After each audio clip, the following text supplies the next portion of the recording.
Again.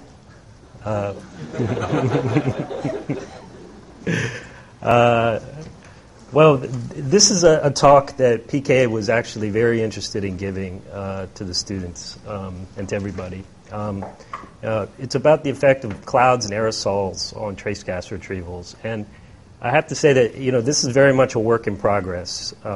It's developed over the past many, many years, but I think it really has accelerated since the launch of OMI because the information that we've been able to obtain about both clouds and different trace gases and some of the problems with the retrievals and the uncertainties have really driven people to look at this issue very closely. So I'll go through and talk about a number of things here. The first thing that I'll talk about is the key effects of clouds on top of the atmosphere radiation in the absence of trace gases. We'll talk specifically about Raman scattering and the top of the atmosphere reflectance and spectral dependence. Second thing, we'll discuss a bit about the optical centroid pressure. This is a concept that a lot of people are familiar with.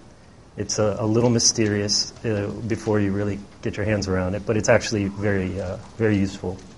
I'll talk a little bit about Raman scattering, and then talk about the cloud radiative fraction, the CRF.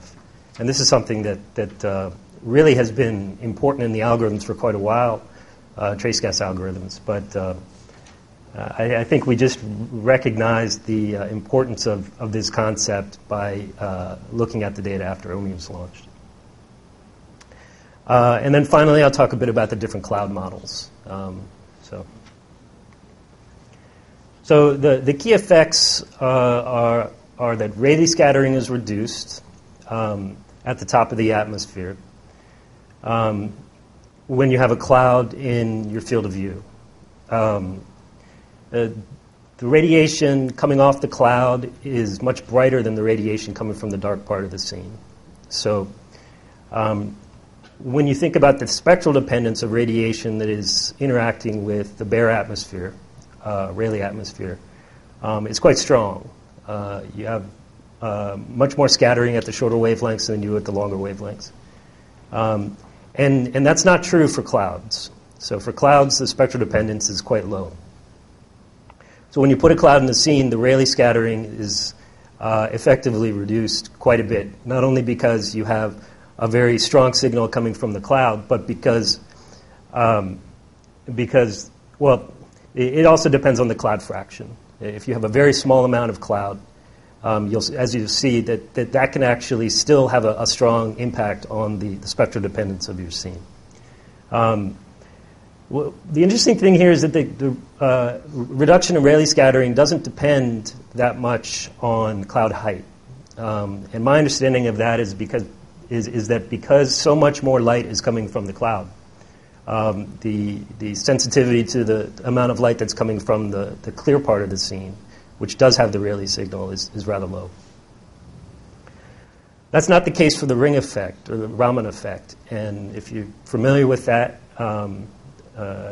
you'll know that it basically is related to the filling in of the Fraunhofer lines of the calcium H and K band, or calcium H and K features that are in the solar spectrum.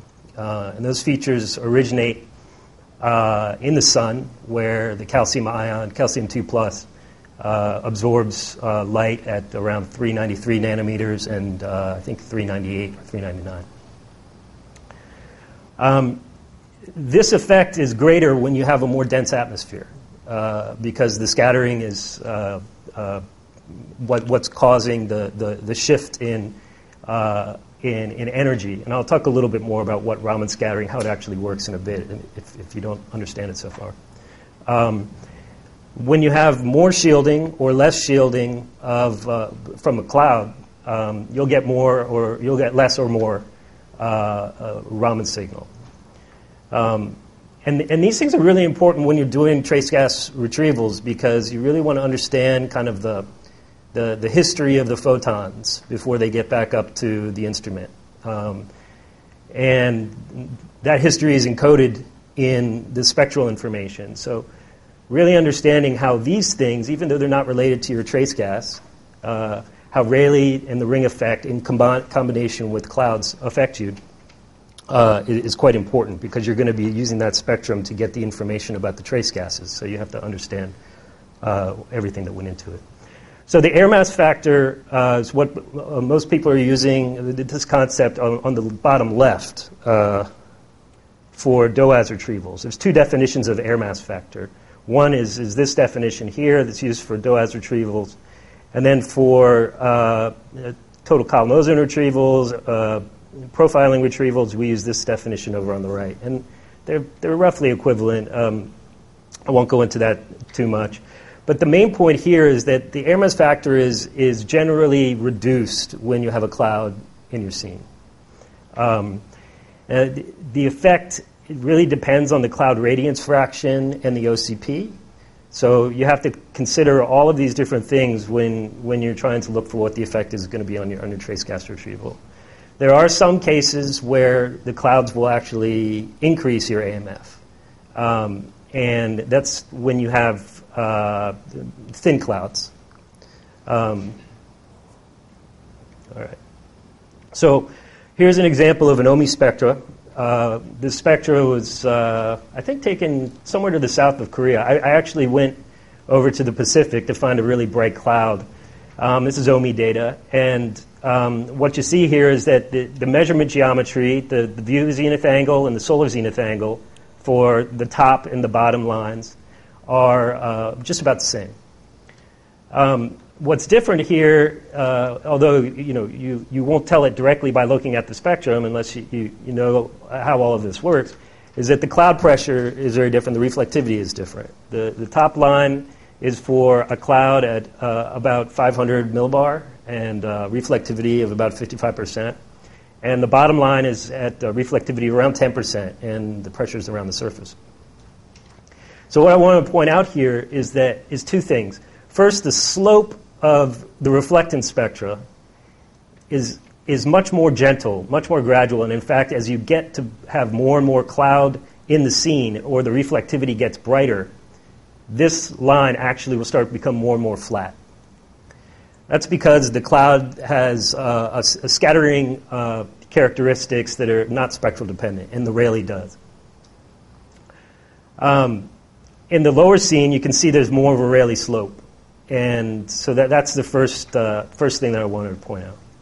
The darker scene, most of the light that you're seeing there is coming from just the molecules in the atmosphere, not the cloud.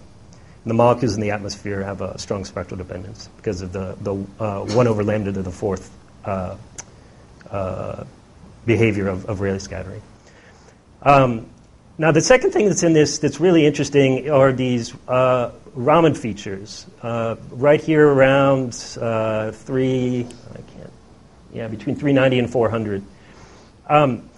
In the low pressure, low reflectivity scene, the features are a lot stronger than they are in the scene above the cloud. And the reason for that has to do with the way that Raman scattering works. If you go back to think about the sun. There we go. This is the solar spectrum. Okay. You have these two dark places here. This is where the light's being absorbed in the sun and not coming out to get us meet us here at the Earth. The Raman scattering effect basically moves photons to higher frequencies and to lower frequencies. And in the process, some of them start to fill in these gaps, these deep lines in the Earth radiance spectra. This right here, the definition of the reflectance, everybody's probably pretty familiar with that, shows you that what we're plotting here is the Earth radiance divided by the solar flux. And if you have a nice big dip like this right here in the denominator, and you shift some photons into these dips in the numerator, right, in the Earth radiance, what's going to happen is that you're going to get these peaks, these little humps, when you plot it this way. the more Raman scattering you have, the more energy is transferred, more photons are transferred to different parts of the spectrum, and in part fill in these Raman lines, or these Fraunhofer lines. And so that's why when you plot it up this way, for the lower reflectivity scene, which is clear, doesn't have a cloud, you have this stronger signal. Whereas for the cloudy scene, that signal is reduced. So this is the basis of cloud pressure retrieval for the OM Cloud R algorithm. I mean, there's more to it. You have to retrieve the reflectivity. You have to run radiative transfer models to simulate all of the jumping around of the photons, because they really are going from shorter wavelengths, longer wavelengths, back and forth, and you have to basically let them play out in your simulation. But this is basically the principle. Okay. Now, you have to really make a distinction between the way that radiation affects the clouds if the radiation is in the infrared versus if it's in the UV vis. If it's in the infrared, the predominant effect is that the water droplets are going to absorb the radiation. And if you're concerned or you're interested about retrieving trace gases that are in part beneath the cloud, the issue here is that any radiation that comes up from the column beneath the cloud is, if it's infrared, is going to get absorbed by the cloud, so it won't make it all the way back up to the sensor. If the cloud is optically thin, then you can get some information, but most of the time it's not going to be thin enough to do that, and it's a little tricky. For the UV vis, the cloud droplets scatter the light; they don't absorb it, and not only do they scatter it up, but they also will scatter it inside, and then the light can get down into below the cloud. Some of it can hit the surface, come back up, scatter up. So it really is a complicated thing if you really start to think about it.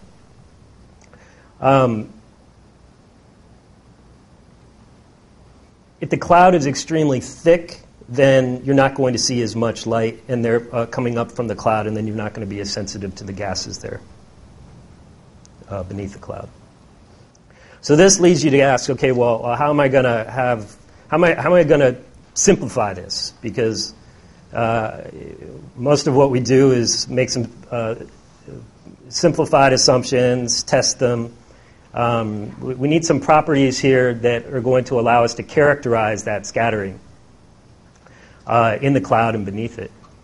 And the concept that people are working with now is optical centroid pressure. And it's important to remember now that you can have an optical centroid pressure for the entire scene, including a cloud, or you can just have the optical centroid pressure for the cloud.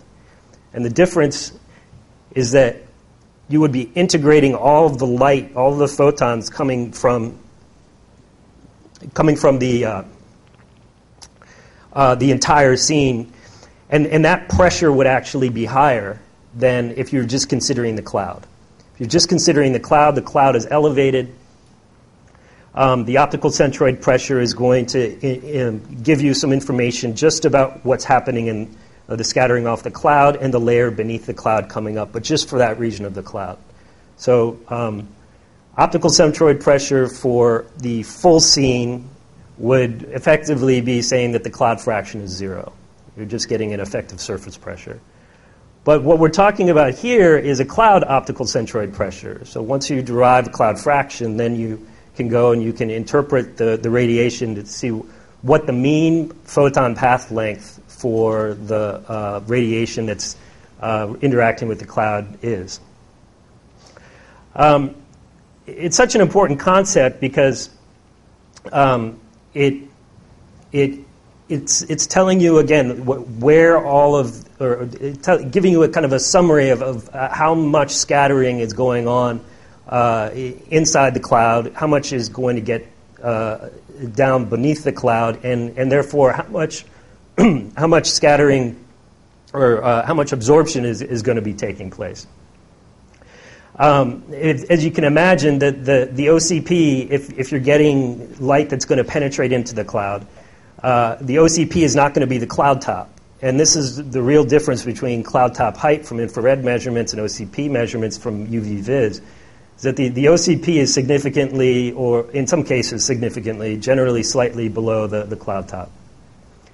For a vertically extended cloud, one that goes up, say, to near the tropopause, the cloud top is determined by something a bit different. It's generally determined by the phase change between the ice water and the liquid water, because the ice water doesn't scatter as much light as the liquid water. So here's an example. This is really nice. This figure's probably been shown 3 or 4 times just this week. This is CloudSat radar reflectivity data. It's a curtain plot for the tropics. And what you see in the color here is the density of the water content in the cloud. The y-axis is the pressure scale. And you can see that these clouds are tremendously complex, and they go up really, really high. This is 200 millibar here. The data points up here are from MODIS CO2 cloud slicing, or their other method. Just a thermal infrared method. They switch between depending on the characteristics. I don't know which one they're using here. And you can see that those pick up the top of the cloud, like I was saying before. And the lines here are from OMI's rotational Raman scattering cloud pressure. And you can see that you really are getting deep penetration into the cloud. And not only that, but you're also detecting information about cloud vertical structure. So here, there's not as much density in the water density in the cloud, and you actually get more information from down here. Here, it's the reverse. You're actually getting more information from just beneath this thick layer where the phase change happens. I'm not sure exactly where it happens, but it's somewhere around in here. So there are a couple of methods for estimating cloud OCP. The first is a rotational Raman scattering method. This one's, as I mentioned before, applied to the OMI UV vis, or the OMI UV radiances between 390 and, the Fraunhofer lines for calcium are between 390 and 400. But the lines that Joanna Joyner and Alexander Vassilkov are using to do their retrieval actually are quite a bit shorter. And the reason is they tried the calcium lines and something wasn't quite wrong. Wasn't quite right. It might have been something to do with surface reflectance knowledge. Anyhow, they shifted down to these lines, and the results looked quite good.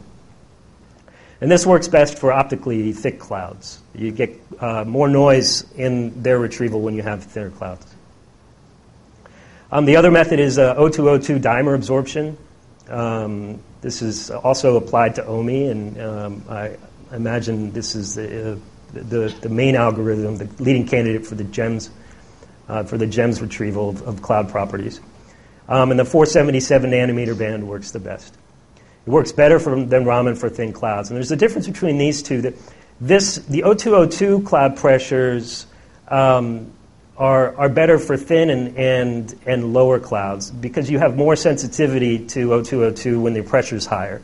What's keeping these O2O2, the two oxygen molecules joined is O4, is the higher pressure. So you have more O2O2 down lower in the atmosphere. Raman's a bit different. Raman, you actually can get better information at higher pressures than lower pressures. I'm sorry, at higher altitudes than lower altitudes. And then finally, there's a strict O2 absorption approach, and the B band is probably better than the A band. The B band is at a longer wavelength. It's in the high 700s. And that's getting into the shortwave infrared. And when you start to have shortwave infrared contribution, in addition to the absorption and scattering signature, What you need to start considering is the surface emissivity of the ground. And that's fairly well known for the ocean, but over the ground it can vary quite a bit, and so that adds uncertainty into your cloud pressure retrieval. The oxygen A band is a shorter wavelength retrieval. It's around 6, I'm trying to remember here, it's like 680, 670, somewhere in there. And it's just not as sensitive to there's not much emission at those wavelengths from the ground. Okay, so Raman scattering, I promised a bit more of a discussion of this. What we have here is a plot of oxygen on the bottom and nitrogen on the top. It's a plot of the Raman scattering spectra. And it's been normalized so that if you add up all of these lines, the green ones and the yellow and the red ones, it will add to 1. So that's what it means by normalized. What you see here is it's all about what's going on in the center of the line. This is around 390. If you have incident light that comes in and scatters with a molecule in the atmosphere, Raman scatters, at 390, 4% of it will get scattered as Raman, and 96% of it will get scattered as Rayleigh.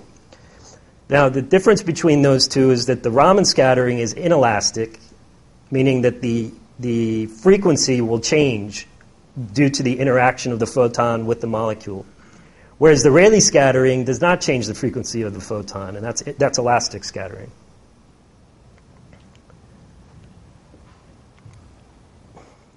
So if you think about it, if you hit a molecule with a photon, you'd think that it would lose energy, right, because it's going into collision. And for a long time, people kind of understood that was what was going on here. That in some cases, some scattering interactions, you're going to transfer photons or frequency to longer wavelength, and longer wavelength is lower energy. But then you also get light that's scattered over here. So there are some photons that are gaining energy in the interaction, which I still find quite amazing. There's a variety of different types of scattering. This is in the Raman department, but this is the rotational scattering. Okay, so this is a schematic, and we'll talk a little bit about some of the different types. We'll put this together and put it into a picture for you. You have the sun right here and the satellite here. This looks awful like Sputnik to me. I'm not sure. PK made these slides. It's a simplified version of what a modern satellite looks like. I kind of like it. And you'll have light coming in and scattering off of molecules, nitrogen and oxygen, most of the atmosphere. And you'll also have light that gets all the way down to the ground, and in somewhere along this path length, it may be absorbed by O2O2. And you can put a French fry cloud in here, and you will get a shorter path length, right? And if you are getting photons that are going to be that have interacted with O2O2, you get absorption by O2O2. You'll see a different signal than you did here, because the column here is shorter. The slant path here is shorter. So, said another way, clouds basically screen satellite observations from the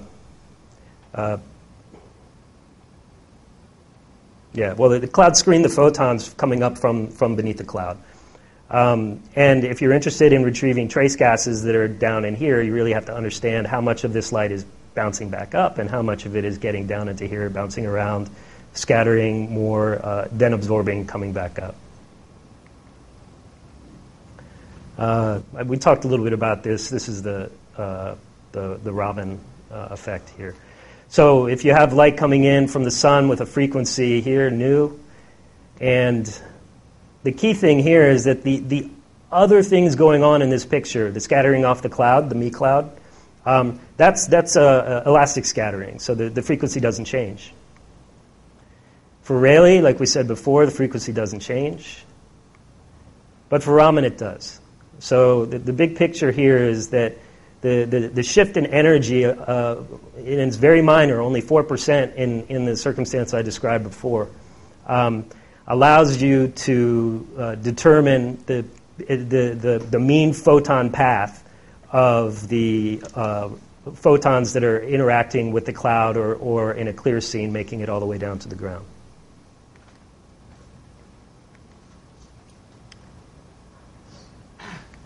Okay, so here's some examples of the ring effect from, I'm trying to figure out which spectrum this is.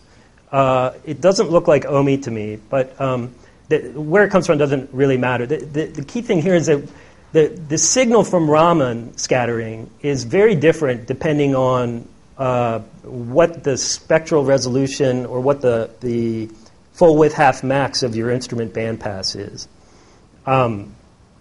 If you have a highly spectrally resolved instrument, you'll see a lot of structure. And you can see that these peaks go up and down. And so it's between 1% and 1% below and 2% above. This can really affect a trace gas retrieval quite a bit. We're looking for really small signals. We have a requirement for our accuracy for our radio transfer calculations that we do of 0.1%. So this type of thing, depending on your application, can really interfere with the trace gas retrieval. If you look down on the bottom, you double the bandpass, and the features start to really smooth out, and they're not nearly as extreme. And what we've overplotted here in the asterisks are the Nimbus 7 and Meteor 3 TOMS wavelengths, which were picked before anybody knew anything really about how Raman affects satellite retrievals. And you can see it was kind of the luck of the draw. 380, 340, and 331. They don't have much.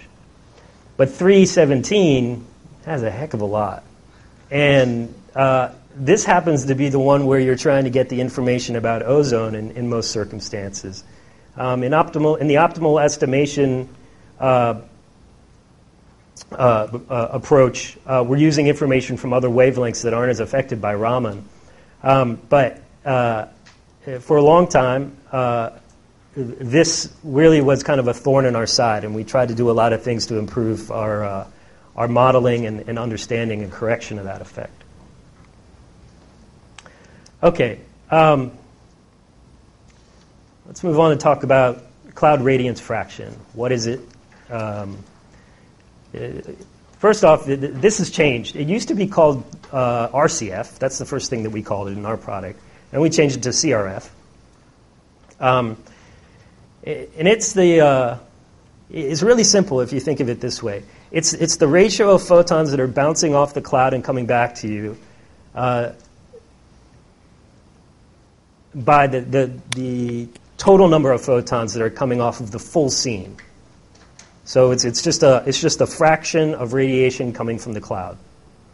And the AMF is determined by that fraction and not by the geometrical fraction of the cloud. So this is the CRF is a light fraction, if you will, and FG or GCF is more of a physical fraction. And radiative transfer and remote sensing rarely works geometrically when you're looking at the scene. So you've got to think like a photon.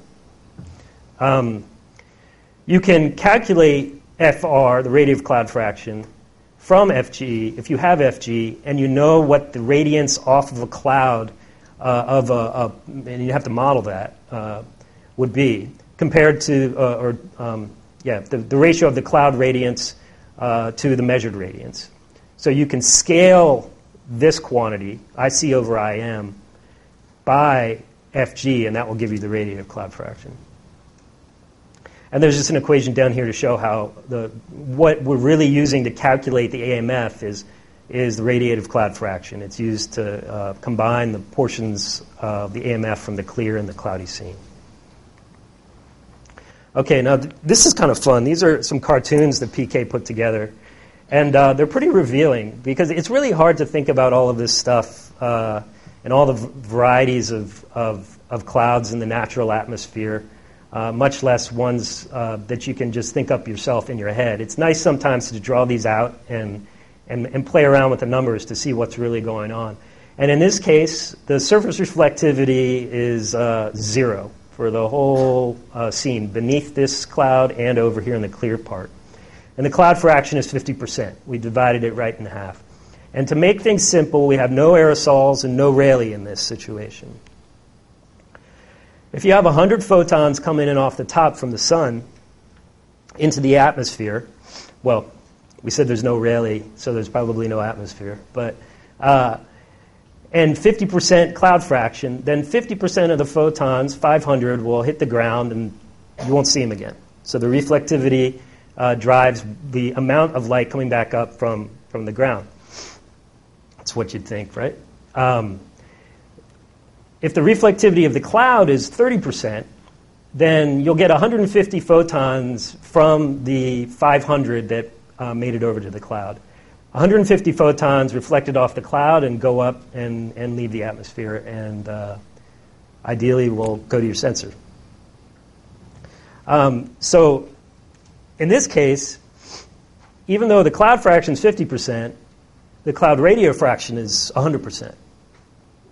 And that seems a little odd, but that's the way it is when you really start looking at it. We have the OCP here. The OCP is somewhere between 500 and 700. That's basically what we're saying. All right, here's another case. Here, the only change we've made in this one, you don't have to look at everything, but the only change we've made at this one is we've increased the reflectivity of the ground by 10%. And to keep things simple, though, we keep the ground beneath the cloud at 0, a reflectivity of 0. Okay, so what happens? 500 photons come down, 50 come up.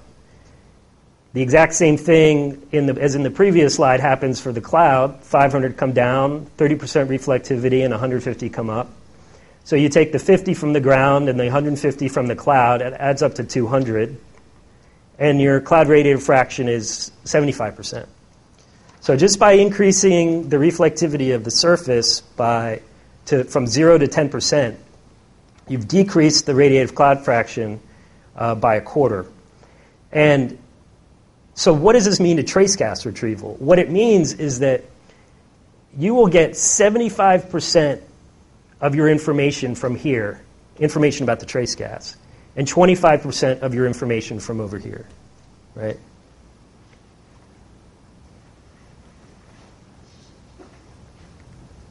All right, here's one final case. We have the same sort of thing going on over on the left side. The reflectivity is 10%, but on the right side, the reflectivity beneath the cloud is 10% now as well. And this cloud, because the reflectivity is 30%, is going to let some light go through it. It will hit the ground, bounce back up, and some of that light will go back through the cloud, right? And so that's what we have here. 350 come down, they hit, 35 come up, and then 70% of 35 is 24.5. And you add that to the amount that you got off the cloud from the direct reflection, or the reflection off the top, 150, and add this 50, and you get around 225. So this has changed the cloud fraction a little bit as well, right? Not as much as previously, because this cloud is blocking some of the light from coming back up. But it changes the picture. And so you can see that as you, in the natural atmosphere, imagine that there are all sorts of things that can affect the ground reflectivity. And you've got the Rayleigh atmosphere in here. We haven't talked about that yet. The Rayleigh atmosphere is essentially going to increase your reflectivity, but it's going to increase it differently on the clear side than it does on the cloudy side. And it's going to add the spectral dependence. So at the end of the day, your scene is covering, or your scene is giving you information about the subparts, and you have to understand how this whole system is interacting to get the information about the trace gas, whether it be above the cloud, beneath the cloud, or over in the clear part of the scene. So you'll be sensitive to 67% of the trace gas here on the cloudy side, and you'll be sensitive to 33% over here on the clear side. All right, I'm trying to remember. I'll skip to that. Okay, so talking about cloud radiative fraction a little bit more. Here's some examples of modeling. I think Nick Krokkoff did this work. The cloud optical thickness in this case is 10% on some nominal solar zenith and view zenith angles. And the albedo here in the dotted lines is 5%, and in the dashed lines it's double that, it's 10%.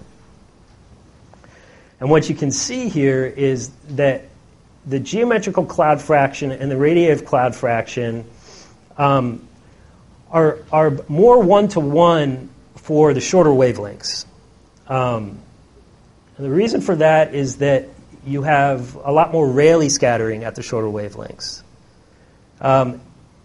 The best way to think about this, if you go to 20% geometrical cloud fraction and you start to go up and intersect each of these at 320 nanometers, which is around where we are doing our ozone retrieval, the RCF is about 25. Okay? As you go up higher and higher to longer and longer wavelengths, you're getting less Rayleigh scattering. Okay? So more of the light from the cloudy part of the scene and more of the light from the entire scene is coming from the cloud. If you go back down to the shorter wavelengths, essentially Rayleigh scattering acts like a cloud. Okay? The fraction of light that you're getting from the cloud will increase as you go to longer wavelengths.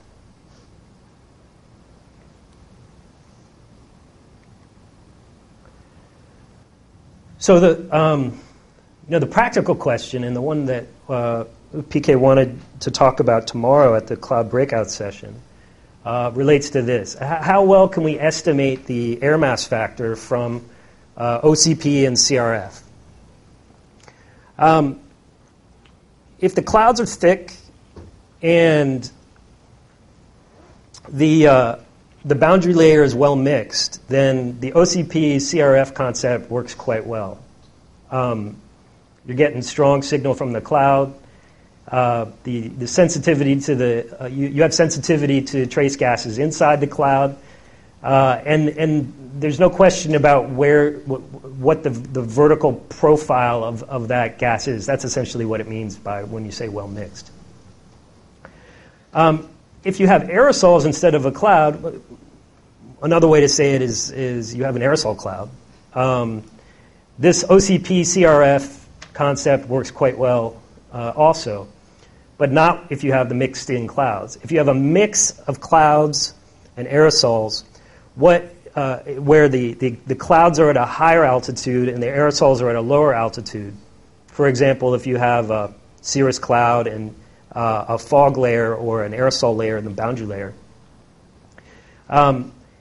if the gas is not well mixed in that whole layer through or beneath the cloud, then the OCP-CRF concept is not going to work. There's really the pressure that you're retrieving. If you think of it, if you have just an aerosol layer and you have that pressure, then you can put that into your retrieval. You have just a cloud, you have that pressure, you can put it into your retrieval. But when you have a multi-layer situation here where you have aerosols and clouds, particularly in the boundary layer, the single pressure really only the single pressure summary of that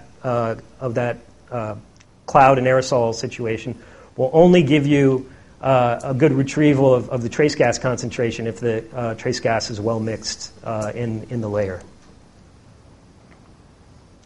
Okay, how am I doing? All right.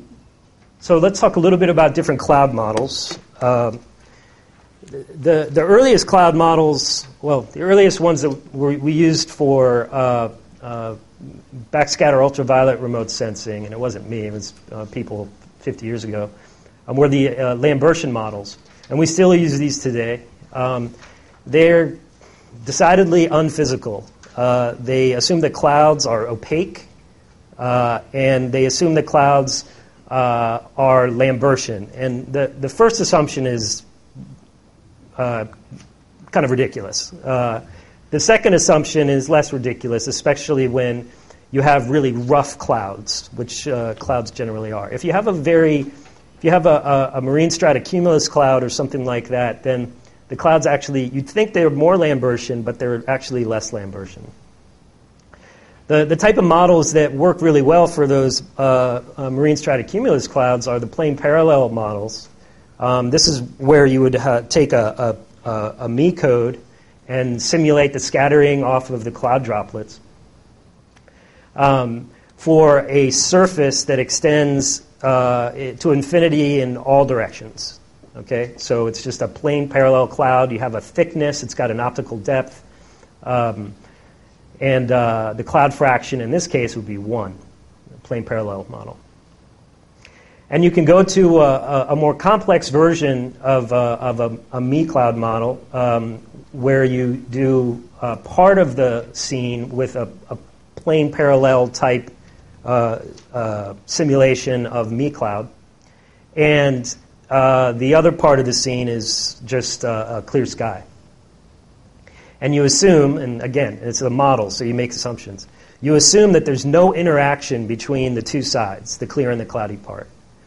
That's unphysical as well, if you think about it. You're going to have scattering from beneath the cloud, hits the surface, and it may go off into the clear part of the scene. But for modeling purposes, this is what people are doing, and it works well. There are 3D cloud models. People have gotten a lot more sophisticated, but we try to keep it simple. So then the question you may ask is, well, how does the cloud radiative fraction from the different models compare? And I should go back here. These models from top to bottom are in order of increasing complexity, both computationally and also by the way of how much ancillary information you have to use to run your simulations for these models. So for a Me cloud model, you need to have particle size, you need to have the optical depth, you need to have a variety of different information. Whereas for the Lambertian model, because it's just a flat hunk of cloud that has no transmittance, you really just need the reflectivity of the cloud. That's all you need. Okay. Cloud models that are opaque, like the Lambertian models, are generally going to have a smaller cloud radiative fraction than cloud models that allow light to transmit through the cloud and come back up. Okay? Said another way, you have to cover less of the scene with your cloud in an opaque cloud model. You have to kind of pull it back a little bit to balance out the light that naturally would be coming back up from beneath the cloud. Okay, so that's the difference between the opaque models and the models that have transmittance.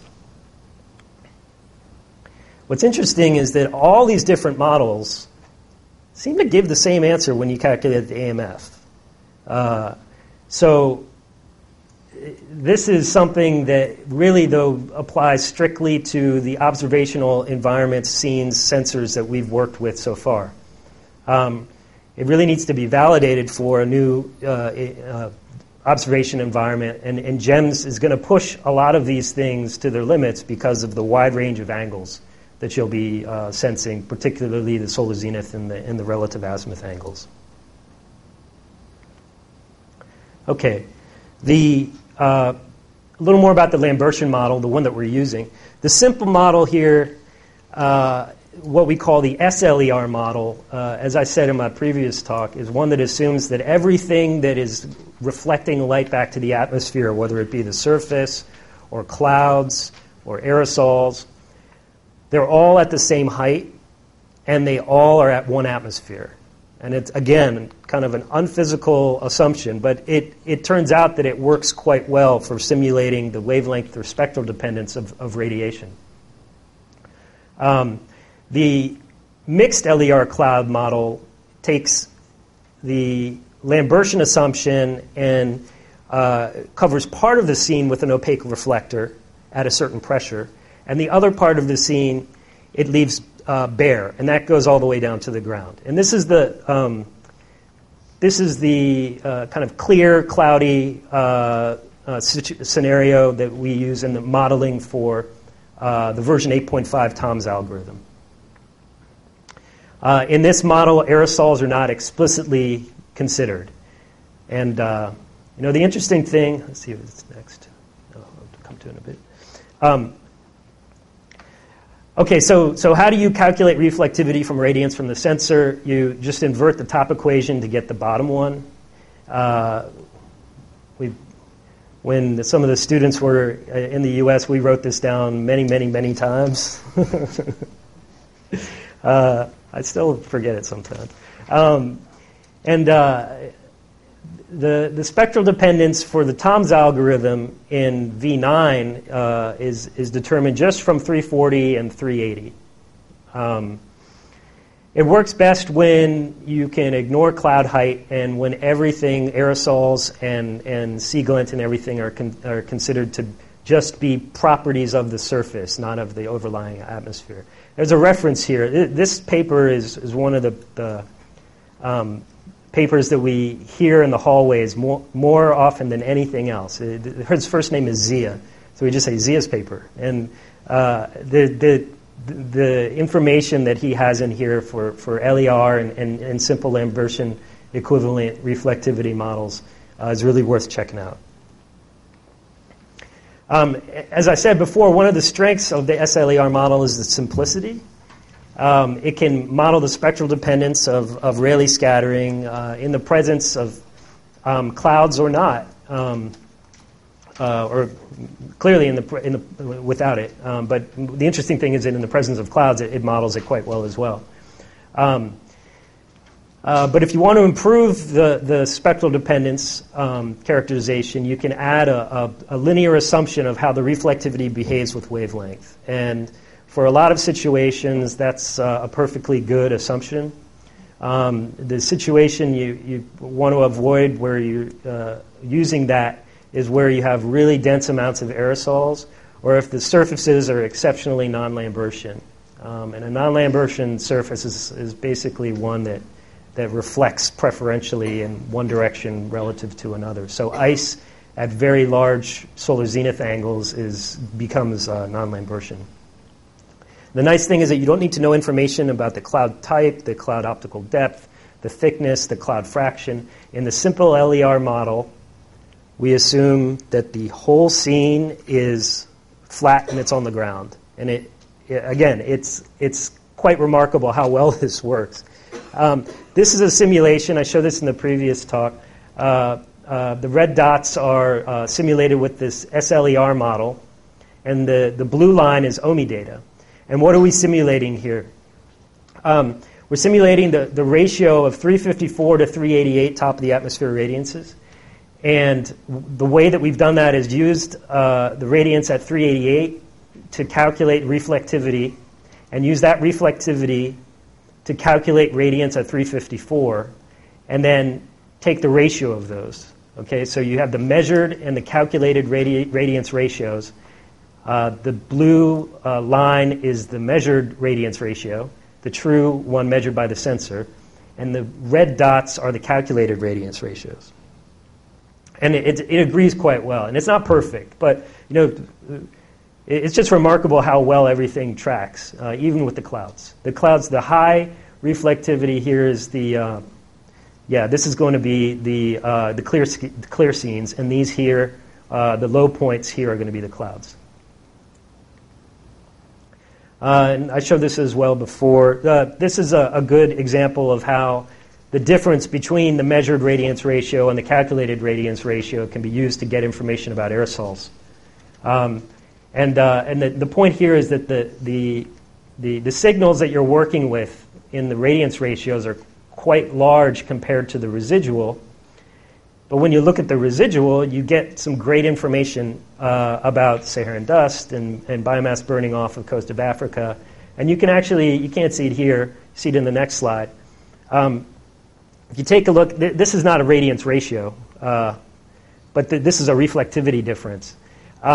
There's information in the top of the atmosphere radiances and the reflectivity that you calculate using them with the SLER model in a whole bunch of places. Over the Saharan desert, you have elevated 388 relative to 354 reflectivity, because 354 is preferentially absorbed by the hematite in the minerals in the sand. You also have preferential absorption in some parts of the ocean that increases the ratio, and in other places it makes the ratio negative, or the difference. So in exceptionally clean areas, you're going to have a positive reflectivity difference. And so the oceanographers use this information in their own way to get at what's inside the water, whether it has dissolved organic matter, whether it's exceptionally clean, and basically what the bioproductivity is. Okay, so we kind of went from CRF and talking about cloud fractions and OCPs to a situation where we have no cloud at all, or the cloud properties are all assumed to be part of the surface on the ground. And why did we do that? Well, we said that it was because it actually worked quite well to predict the top of the atmosphere radiances. So it was a good model. But there are other things that sometimes you need to do with your retrieval.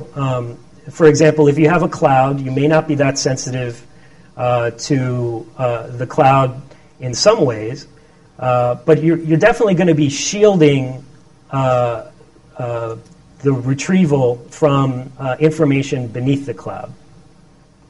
And if the cloud is assumed to be on the surface, then you're not going to be able to do much of a correction.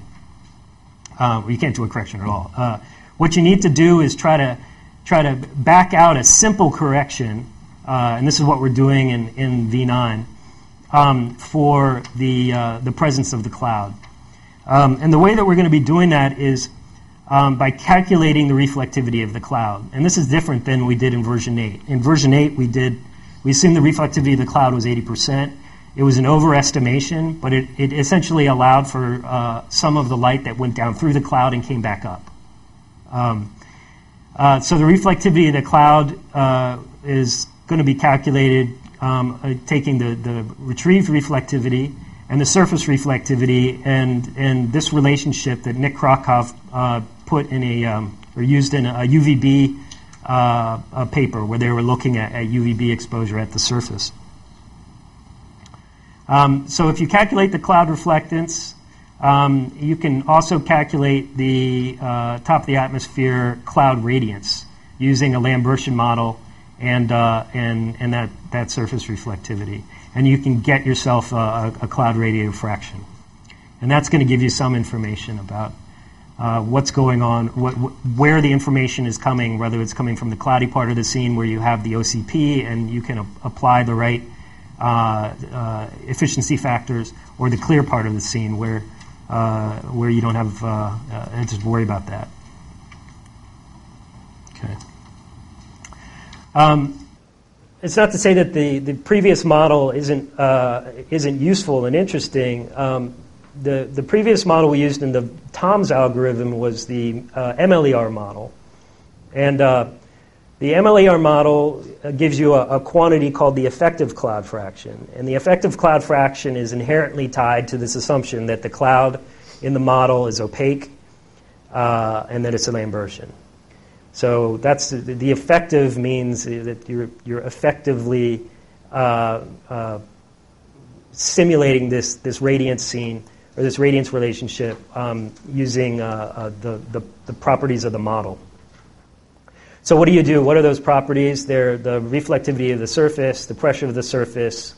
Those are used in a Ford model to calculate the surface radiance. And the reflectivity of the cloud, which most people assume is 0.8, and the pressure of the cloud, which you have to get from another source. And you just linearly mix these by this cloud fraction parameter when you're doing your retrieval.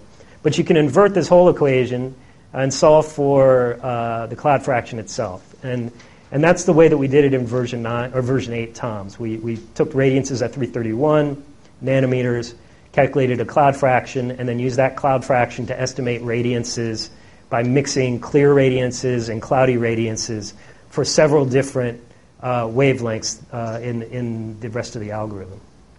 Now, why 0.8? People have been toggling with it, playing with it, adjusting it. The truth is that it really is just a tuning factor. It just worked. And the information that, again, it came from I believe it was his paper. He was basically looking at the aerosol index and trying to understand how the aerosol index behaved in partly cloudy scenes and versus clear scenes and such. And he found that using reflectivity for the cloud of 0.8 gave you the best result. The effective cloud fraction is usually much smaller than the area covered by the cloud, since the reflectivity of the cloud is greater. And this gets you back to the radiative cloud fraction concept. So you've got these three cloud fractions: the geometric cloud fraction, the effective cloud fraction, and the radiative cloud fraction. The radiative cloud fraction is by far the most important when you're doing trace gas retrieval. Okay. Cloud models other than the SLER model and the MLER model, which doesn't require that much more information. You have to make some assumptions, and you need a cloud pressure. The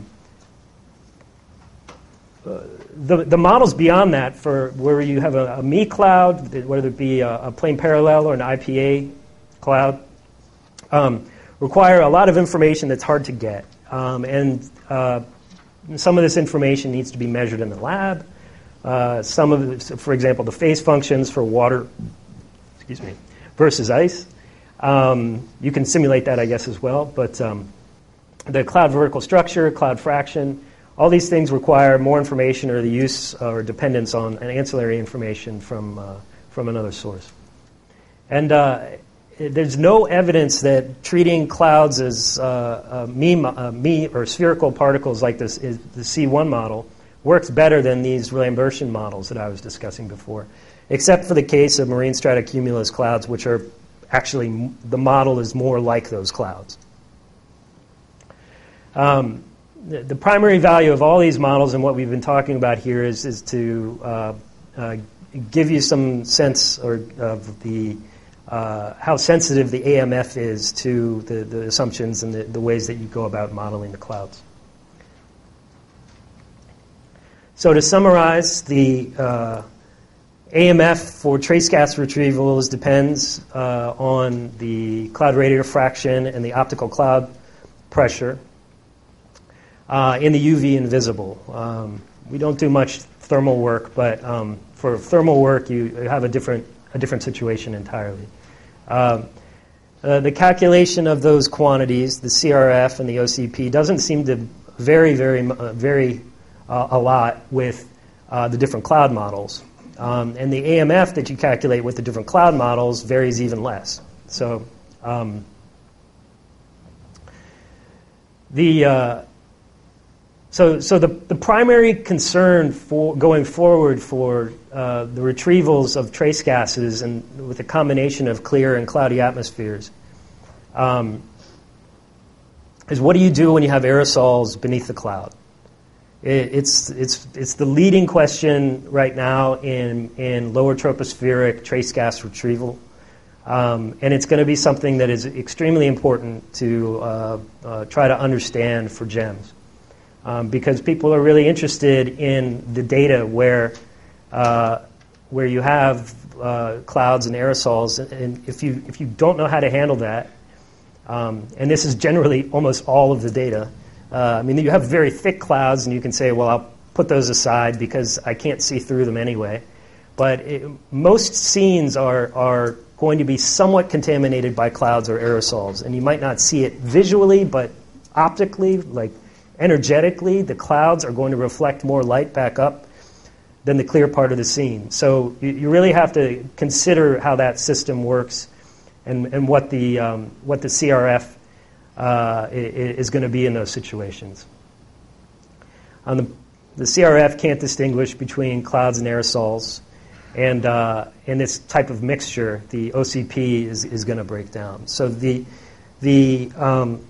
proposal that Randall Martin of Dalhousie University has set forth is that instead of using OCP that will give you kind of a mean optical path that includes the cloud and the aerosol near the boundary layer, instead of using the OCP, he's proposing that we use models to essentially set where the aerosols are, and to not do that on a climatological basis, but on a dynamical basis or a prognostic basis. That's going to be somewhat, it's going to be something that people are going to be discussing a lot in the future here. Hopefully that'll help us take care of the problem. All right, that's it. Thank you.